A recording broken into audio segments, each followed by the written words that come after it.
right, we're going to welcome everyone to the Oklahoma City Post-Employment Benefits Trust meeting. Call to order the meeting for Monday, June the 12th, 2017.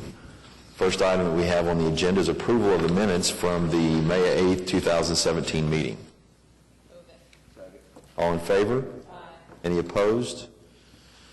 Next item is to receive the monthly investment report for May 31st, 2017. Doug won't be here with us this morning. On the composite, if you look at the total fund composite that's on page 1 of the report, which is really technically page 3 or 2, however you number it, but it shows that we're at 12.69 for the year. We're at 2.81 for the quarter. So really good performance right now. So it'll be interesting to hear from Doug when he gets here for our next meeting. But we need to receive the monthly investment report, and I'll take a motion. Move to receive the report. Second. All in favor? Aye. Any opposed? Number 4, we don't have any items on that on the additional allocations. On item 5, approval of the fiscal year 18 annual budget, and Chris York is here from the budget office to present this information for us. Good morning. So I'll just go through very quickly the FY18 budget for your review. I should note we work very closely with the Personnel Department in developing the document in front of you, and they really provide a lot of the substance and insight for us in order to develop the numbers. So I just want to thank them for their help in putting this together. If we just look at the high level, and by the way, I'm operating off this tabular document in your packet. If we look at the high level, we see that there's a slight contraction in the FY18 budget of about 3%. Dropping nearly $1 million. There's a couple of pieces that are driving that decline, and I'll talk to those as I go down the line items here. So just starting at our block of revenues at the very top there, we see that the indemnity retiree contribution is increasing significantly, almost 23%, or about $2 million. There's a few things at play there. One, we have our planned proportion increase from the retirees growing from 46% to 48% in FY18, which moves us along our plan to get there to a 50-50 split by FY19. We also have some migration from other plans, such as the HMO, into the indemnity plans. And then lastly, we had some significant increases in the premium equivalent rate above and beyond what we projected for our a couple percentage points for our greater than 65 plans. And then for our under 65 PPO plans, we had some significant increases of nearly 50%. And so all of those combined are coming together to put together that large increase that you're seeing there. Our next largest revenue source is the HMO retiree contribution. That number stays almost flat, but that's a little bit deceiving. I do want to point out that the HMO renewal rate did go up pretty close to what we projected at right about 10%. And on top of that, we are putting in an additional 9% medical inflation rate that we're projecting for the last 6 months of the next fiscal year. And we're doing that also on the indemnity, I should say. But what we're seeing is that that migration that I kind of referenced earlier, so we're seeing just less enrollment in that particular plan, which is why that number is staying relatively flat on us. The rates are actually up on the plan, but Correct. the more people have moved into the indemnity? That's correct. Well, I think the other thing to point out is, as we all may recall, the city provided an additional percentage contribution for those who elected the alternate plan for plan year 2017, and that was a 1-year additional contribution. And so the retiree contribution will increase to the normal contribution amount for plan year 2018 beginning January 1st. Yes, ma'am. We in essence did incentivize some of that movement. As we're looking at the revenues associated with the dental, life, and vision, they stay nearly flat. A little bit of movement in our enrollment. I should point out that the rates are the same for dental and vision. The life insurance program did have a slight bump at about 10%, but it's on a pretty small number to begin with. It equates to about $17 per year per retiree.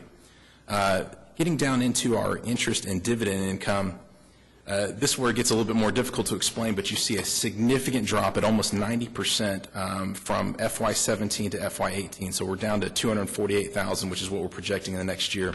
Our approach to forecasting this is pretty simple, but basically we look at current year receipts and then based on that number project out for the next year. And you can see where we had a pretty good miss, to be honest. From FY16, if you're just looking across the row, we had nearly $3.4 million in receipts in that line item, and so we based our FY17 budget on that figure, which was pretty close at that $2.7 million. Well, I can tell you that in FY17 we just haven't received nearly that. And so based on what we've seen so far, we've dropped that FY18 number back significantly just to try to be conservative in our approach for the next year. Yes. Christian, my question is, what has been collected so far in fiscal year 17? What has been the interest in? Yeah, yes, ma'am. So it's going to be just slightly less than that FY18 budget number of the $248,000. That is actually projecting out the remainder of the year as well for FY17 and including it. So it's probably going to be just a little bit lower than that. In our refunds and reimbursements, similar approach. We look at what we've received in the current year to date, and that one has had some ups and downs over the last couple of years as well. We started out in FY16 at nearly $3 million. We budgeted a good portion of that for FY17. In FY17, we actually received much more than we're budgeting for in FY18 at that $2.6 million. The deal of it is, though, we have a large portion of that, about $1.1 million, is a refund that we received from activity as far back as FY15. It was unexpected, and it's really bumping that number up in FY17. And so we didn't think it would be prudent to include that in our FY18 estimate. So we took a conservative approach, and even though we received nearly $3.7 million, we bumped that back down to $2.6 for our refunds and reimbursements. Finally, on our retiree subsidy from the general fund, that decreases about $1 million to our $14.6 million there. That is the pay-as-you-go amount, basically the amount recommended by the actuary in order to cover the claims for next year only. As we drop down to our expenditures, we expect to see similar movement. I'm going to jump around just a little bit. Our life insurance and then our dental and vision, our similarly shaded blocks, once again, remain relatively flat with just a little bit of an adjustment for the life insurance rate. The indemnity premium, once again, has that big bump. It's even more pronounced here because you're seeing, both sides of it, the full expense of it, at nearly a $5.6 million increase. The HMO declines just slightly, like we said, mostly due to migration. And then I'm jumping down a couple more, looking at professional services and other charges. That remains mostly flat. And then, once again, we have some pretty big movement in our reserve for future health benefit obligations. That drops nearly $6 million. And what that is that line item is our balancing line item. So what we're doing there is anytime we have an excess of revenue, we are taking that and putting it into expense line and, in essence, putting that into our fund balance. So even with the decline in the general fund subsidy and some of the declines in our interest and dividend income, we're still planning on putting nearly $500,000 towards our fund balance. And with that being said, I'll direct you to that bottom number there. Our ending fund balance, we're projecting out to be $46.6 million, which is just a slight increase over the current fiscal year. I know I've thrown a lot of numbers your way, but if you have any questions while you're digesting, I'll be happy to try to answer them. Are there any questions? Then I would accept motion to approve the fiscal year 18 budget. Second. All in favor? Aye. Thank you, Chris. Appreciate it.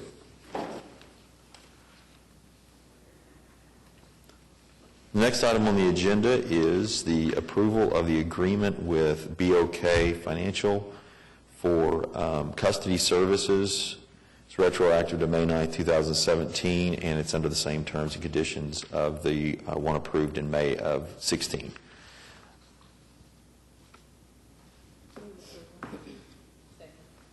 All approved?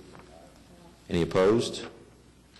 All right, next item that we have is approval of the agreement with COTPA for their trustees that are age 65 and older to move into the trust. If you recall, back in 2015, the retirees under the age of 16 moved into the trust. And this will just set an agreement. It's doing a couple of things.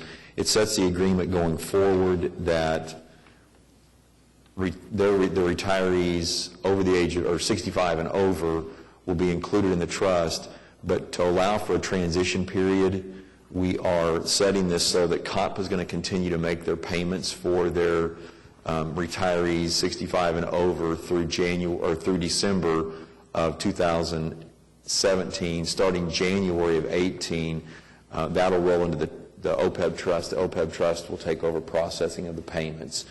It also retroactively sets this back to July 1 of 2017. It really won't change anything financially.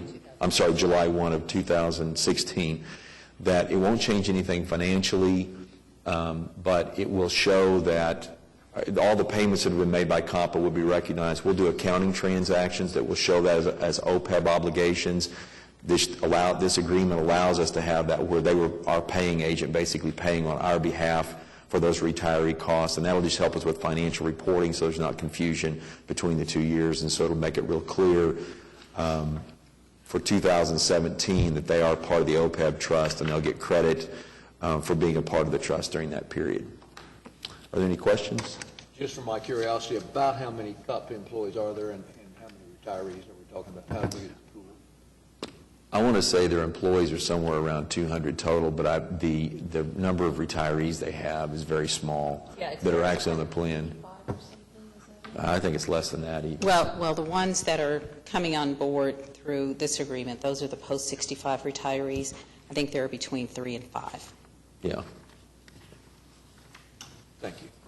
But I'll make sure that I get that information for you guys so that you know exactly the number of employees that we're covering. They've had a much smaller percentage of employees who've selected retiree health insurance than what the city has had experience with, and that was another issue that we had to work through with the actuary and some of the projections they were doing. But that'll get the agreement approved. So I can get a motion on the agreement?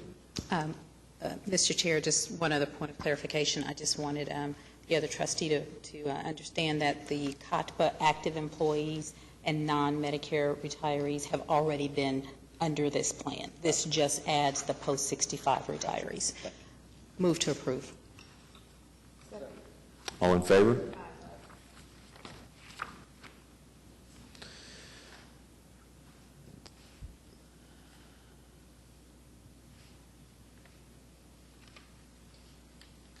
Next item is item 8, and that is for the approval concurring with the MFA for our life insurance program.